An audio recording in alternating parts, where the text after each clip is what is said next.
این دختران چاوگنبد است چمپیون های تاجیکستان از ناحیه به نام میرسعید علی حمدانی هستند. در چمپیونات جمهوری تاجیکستان از روی نمود ورزش چاوگنبازی که به مناسبت سال جوانان روزهای 28 اپریل تا روز 1 می در شهر خوجند دایر گردید غالبان این مسابقه گردیدند.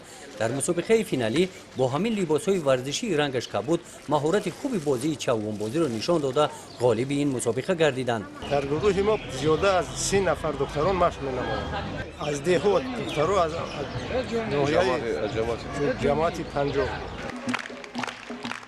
در ناحیه به نام میرسعید علی حمدانی ساکنان ناحیه ان همین طور چمپیون ها را با گل و گلدسته ها در میدان مرکزی ناحیه با خرسندی استقبال گرفتند.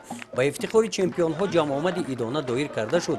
در این چاره‌بینی قید کرده شد که در ناحیه به نام میرسعید علی حمدانی ورزشکاران ناحیه بخشیده به سال جوانان در مسابقه های ولایتی و جمهوریوی و سطح بین المللی داشته از روی دیگر نمودهای ورزش اشتراک ورزیده با جایهای افتخاری به ناحیه برگشتند.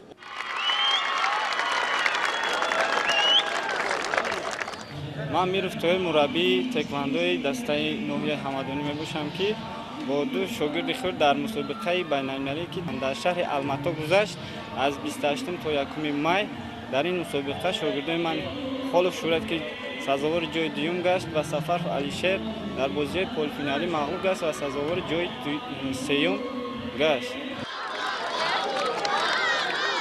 از نام مقامات اجرایی حاکمیت دولتی ناحیه به غالبان مسابقه تحفه‌های خاطروی تقدیم کرده شد.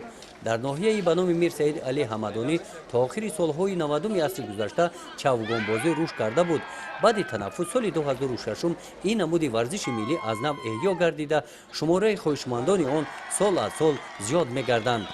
در این روز غالبان چمپیونات بین المللی در شهر الماتای جمهوری قزاقستان از روی ورزش تکواندو با تحفه‌های خاطروی قدر کرده شدند.